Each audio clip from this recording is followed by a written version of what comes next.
explain this mystery, there's been another line of thinking invoked.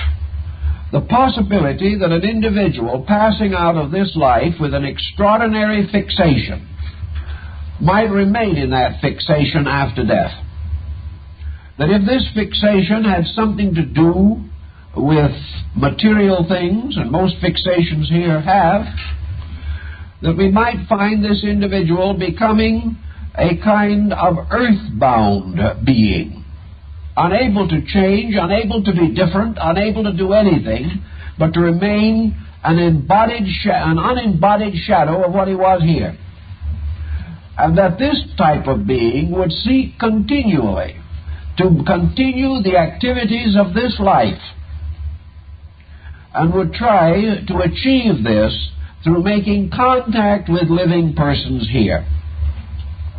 Now, all this is highly suppositional, but it has been broadly accepted. There is one school which distinctly assumes that anyone who is dead is able to give good advice, even though they never gave any good advice while they were alive. There is a minor possibility that the advice could be better, but I doubt if it would be infallible.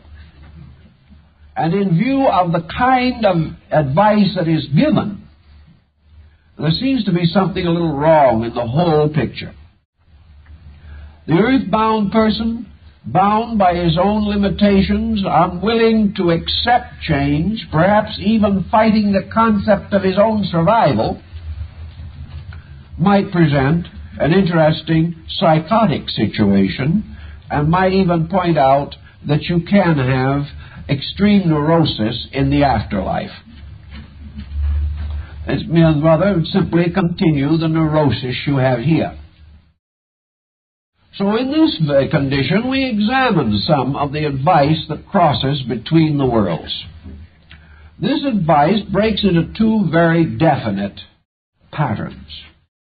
One is advice of consolation, in which most so-called messages, either through mediums or through some form of internal psychic experience of the person himself, are messages intended to give a certain relief from fear or tension or stress. They are, for the most part, of little factual value, unless the simple fact that the person who receives the message is convinced that he is in contact with a person sending the message. This in itself may bring a certain consolation, a realization that a loved one has survived death, or that that loved one might still be somewhere within communicating distance of the person still in this world. That about summarizes the value of the situation. The messages are, for the most part, of very little help either in exploring the nature of the other world or securing any valid description of laws or processes operating. Oh, there are reams on the subject, but these reams, when you put them together and break them down, have very little substantial content. They are well-wishing things, and could well be the product of a dreamer with a pleasant dream. The other type of problem that we run into is the problem of this psychism moving victoriously toward obsession or possession, in which contact with a deceased person gradually leads to a highly prejudiced attitude towards relationships in this world. Here we have over-influence, which in most instances, in all probabilities, is subconscious over-influence. We have to realize that the individual has a very complex inner life, and unless by some discipline, as represented by mysticism or yoga or Zen or something of this nature, this inner life is clarified and integrated, that its testimonies are not especially valuable. In fact, the inner life of the individual who is not integrated may be a rather vicious thing, certainly it will be a negative or morbid area of reaction. So little by little, this possessing or obsessing factor of the subconscious takes over. And we have one form, certainly, of obsession, which is nothing more or less than the neurotic part of the subconscious taking control of the whole life. This is such an obvious loss that the ancient peoples thought it was a demon that did it. They didn't realize that we all have our own private demon, that every individual has a strata in himself which is unworthy of him and which he is fighting. But if by some cause or other the barrier, the defense against negation is broken down, then this unworthy part flows into manifestation and may even break into a number of fragments and cause a multiple personality problem. These types of possession and obsession are sometimes held theologically to be due to entities. More often psychologically they are regarded as due to the loss of objective orientation. And this brings us into probably the great crisis that the ghost brings us to, and which has affected history perhaps more than we will ever realize. Because the ghost has helped to make history. The ghost arises in the careers of the great. The ghost has forced amazing changes in policy. But for the most part, these policy changes have only been in the line, as you might term, of cosmic or karmic consequences. Let us assume for a moment that the ghost factor in this problem comes into the foreground in the life of the individual and becomes disorientation. If you do not believe in these things and you stub your toe, you say, I'll have to look better next time. I'm just not thinking about what I'm doing. But if you do believe in the supernatural and you stub your toe, your first thought is to burn incense to 3 offended demons. Everything suddenly loses all proportion.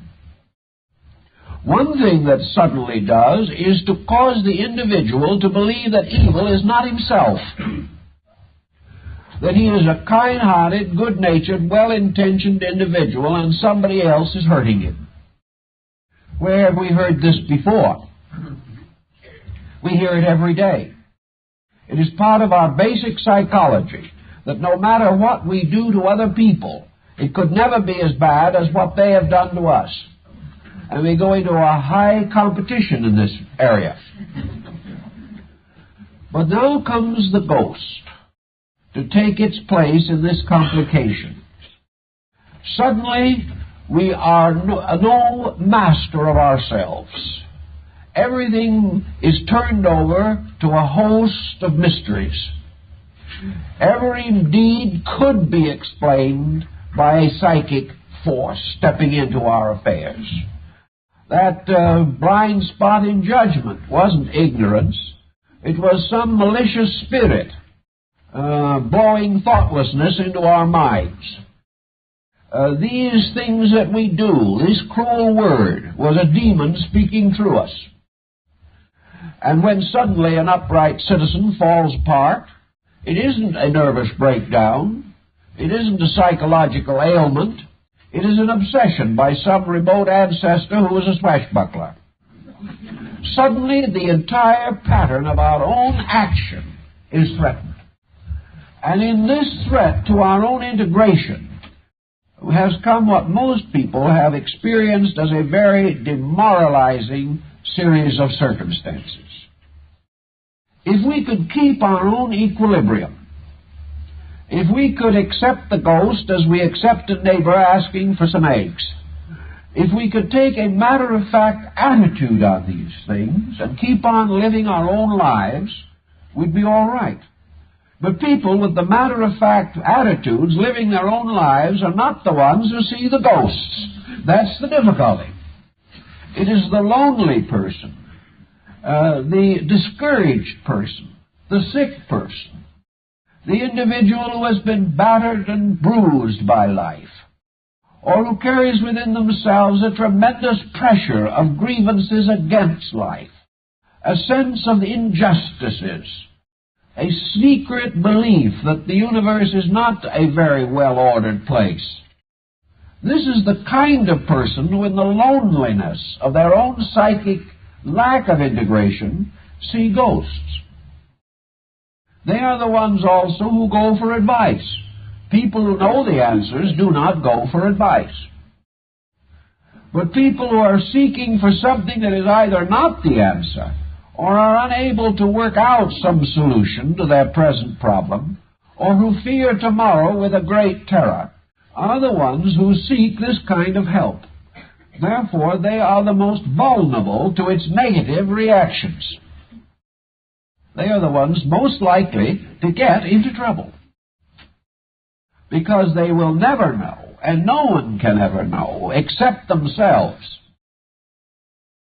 whether this advice is truly coming from a superior source, or whether it is pouring out of the involved cauldron of their own psychic difficulties. If we could be sure of this, if we could say without any question of doubt, psychic phenomena is genuine, and all mysterious phenomena is psychical, if we could say that, we'd have a certain leverage. We would at least have some yes-no answers. But as these stories unfold, all we have is a maybe. It could be, but not necessarily. It's probably not, but there's a chance that it is. And how are we going to solve this? How are we going to certainly determine whether a peculiar type of psychic pressure is coming from an outside entity or from that entity that nobody knows inside of the person? We know definitely from the study of these matters that psychological phenomena can produce practically every miraculous circumstance involved in psychism. So how are we to be sure?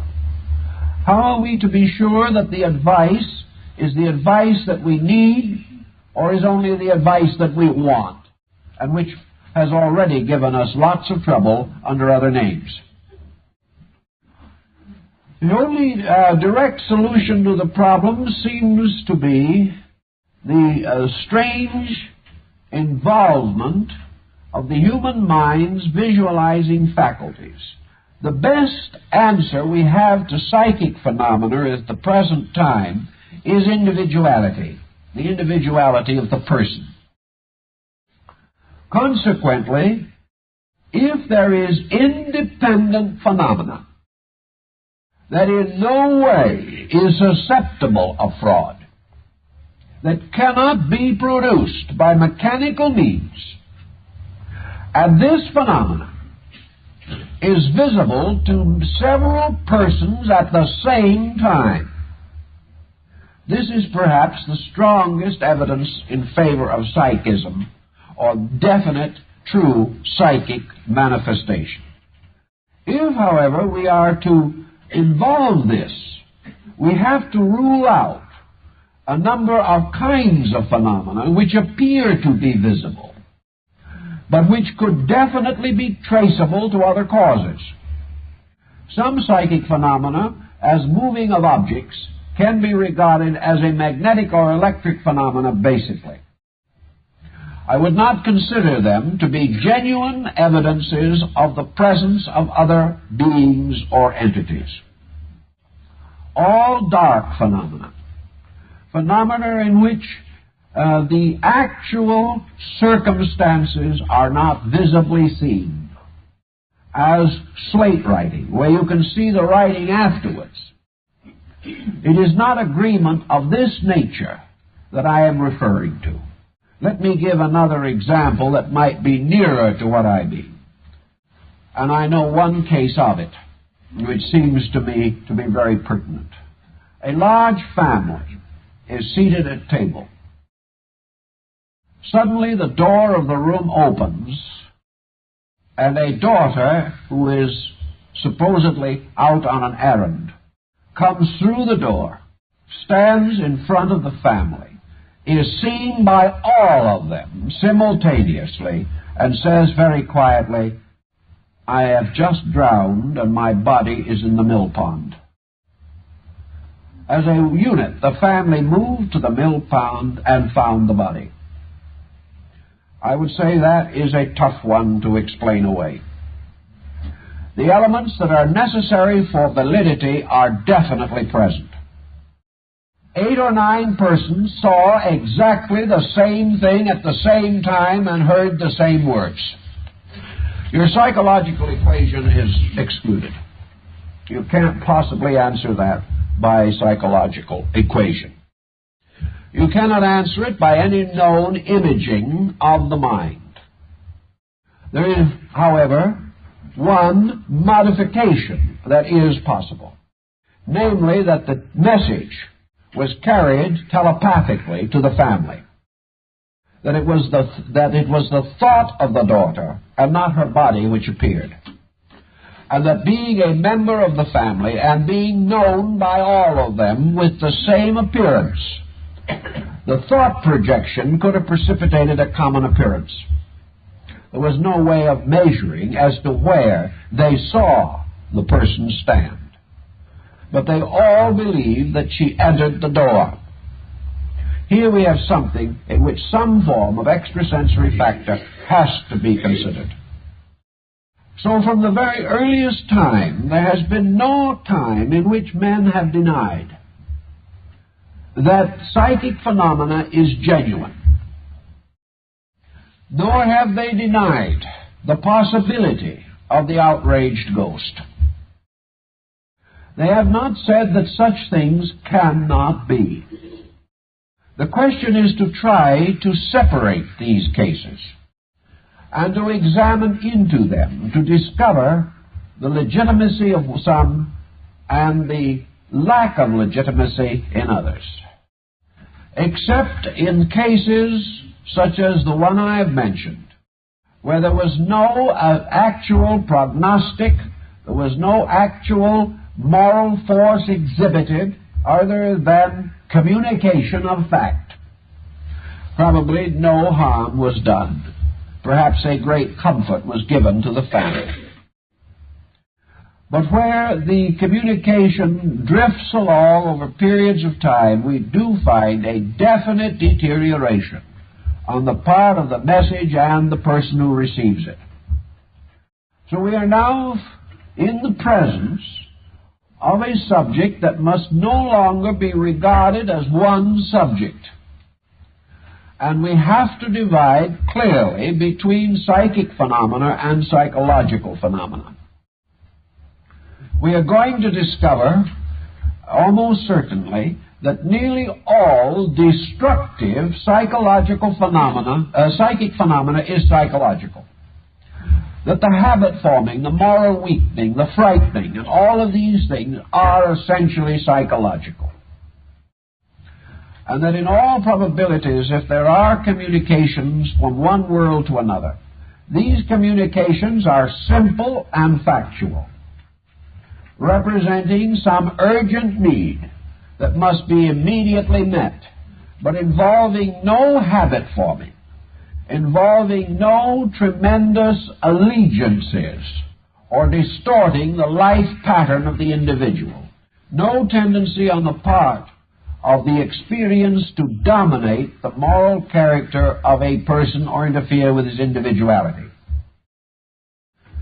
So I think we have to realize that our ghost lore and all our ghost tales and everything that have to do with these things certainly represent a vast body of psychological lore built around one simple core circumstance, namely that there is continuity of life after death, and that this continuity can, under certain rare conditions, result in a positive communication.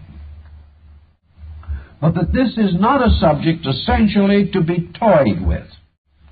It is a subject to be recognized, a subject to be considered, but not one to be feared, and certainly not an art to be cultivated.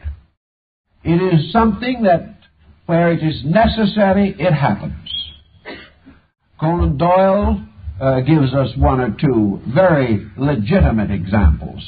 So does Sir Oliver Lodge. The case in which the child falling from a railroad platform, yes, between cars, just about to be killed, was suddenly miraculously picked up and placed in safety, apparently by the deceased mother.